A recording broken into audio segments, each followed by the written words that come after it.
Hi, boys and girls. For writing today, we're going to be reading The Perfect Pet by Marjorie Pelletini and Bruce Watley.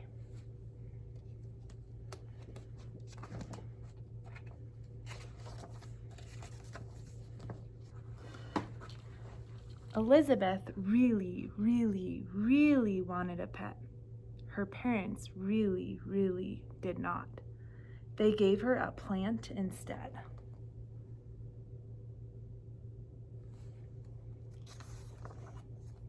Mind you, it was a very good-looking plant, as cactus plants go, and it had quite a prickly sense of humor. Elizabeth named it Carolyn, which seemed to suit it just fine. It was absolutely no trouble, and it was a very good listener. Snuggling was a bit of a challenge. However, Elizabeth did manage a quick hug now and then. Elizabeth really did not like the plant, but she still really wanted a pet. She had a plan.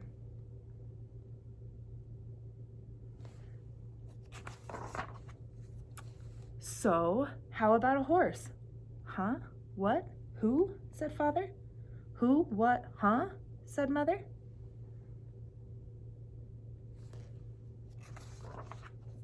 I could ride it, give it carrots, lumps of sugar. A horse would be the perfect pet. What do you say? Father yawned. A horse is too big. Mother sighed. Our yard is too small. Why, it would eat us out of house and home, said Father. A horse is not quite perfect, dear, said Mother, going back to sleep. Not quite perfect, said Father sleepily. Scratch the horse. What about a dog? Huh? What? Who? Said Father as he stood in front of the mirror shaving. Who? What? Huh? Said Mother, peeking from behind the shower curtain and dripping soapy water.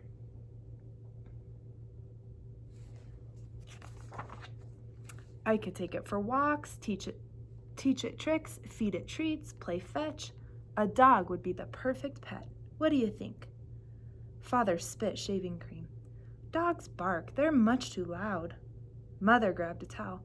They jump all over the furniture. A dog is not quite perfect, Elizabeth, said Father as he shaved. Not quite perfect, called Mother from the shower. Forget it.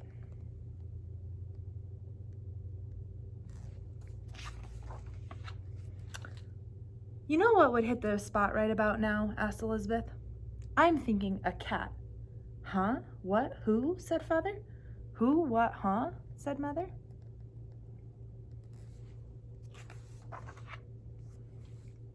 A cat could lick the plates, curl up in my lap, drink leftover milk, and we'd always know what to do with all that extra string.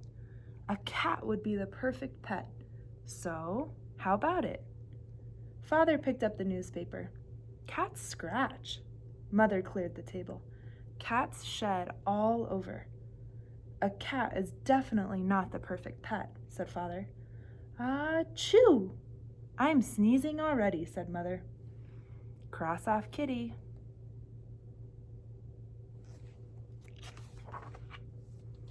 How about a bird? Bunny? Turtle? Fish? Guinea pig? Rat? Any, all, take your pick, said Elizabeth. Her parents looked at each other. Nope, afraid not. Not quite. Too fishy. Don't even go there. What's left? Asked Elizabeth.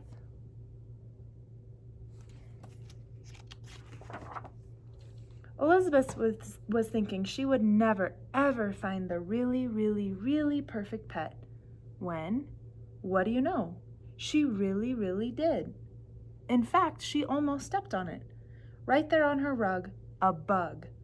Elizabeth picked him up. She held him in her hand, looked him in the eyes. He wasn't too big. He most definitely was not too loud. He couldn't jump on the furniture, didn't scratch, didn't shed, and how much food could he possibly eat? He was the perfect pet. Carolyn totally agreed.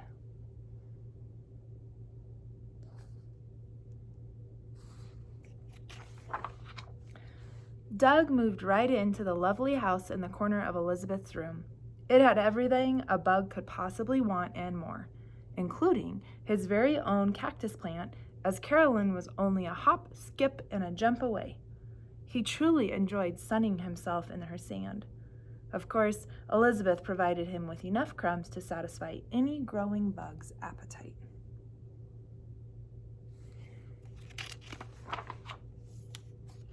As expected, their relationship was a tad different than the usual. Doug could not give Elizabeth a pony ride. She could not take him for a walk. He could not catch a ball or fetch, no matter how many times they practiced. And, try as he might, Doug just couldn't get the hang of playing with string. But he was very helpful with homework. He always knew where to put a decimal or a period. And he loved snuggling up with Elizabeth each night for a story. What more could you ask? He was perfect.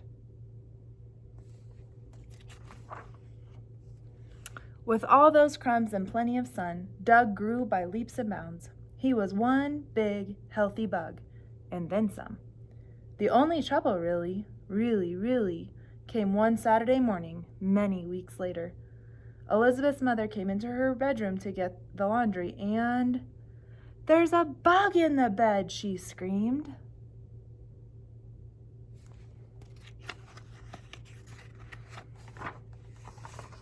"A bug?" shouted Father, ready to swat. "That's Doug," said Elizabeth very protectively. "He's my pet." Her parents looked at each other. "Pet?" "Pet," said Elizabeth, "just like you wanted. He's not big like a horse. He isn't loud like a dog. He doesn't jump on furniture like a cat, scratch or shed, and he hardly eats a thing."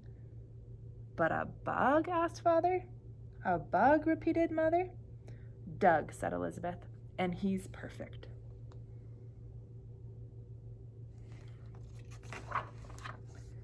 "Think we should have said yes to the dog?" whispered Father to Mother. Mother shrugged. "I don't know. We have one more room on the couch with the bug." Elizabeth smiled and tossed Doug a piece of popcorn. The end. Now it's your turn to write about what pet you think would be perfect. Be sure to give a reason why.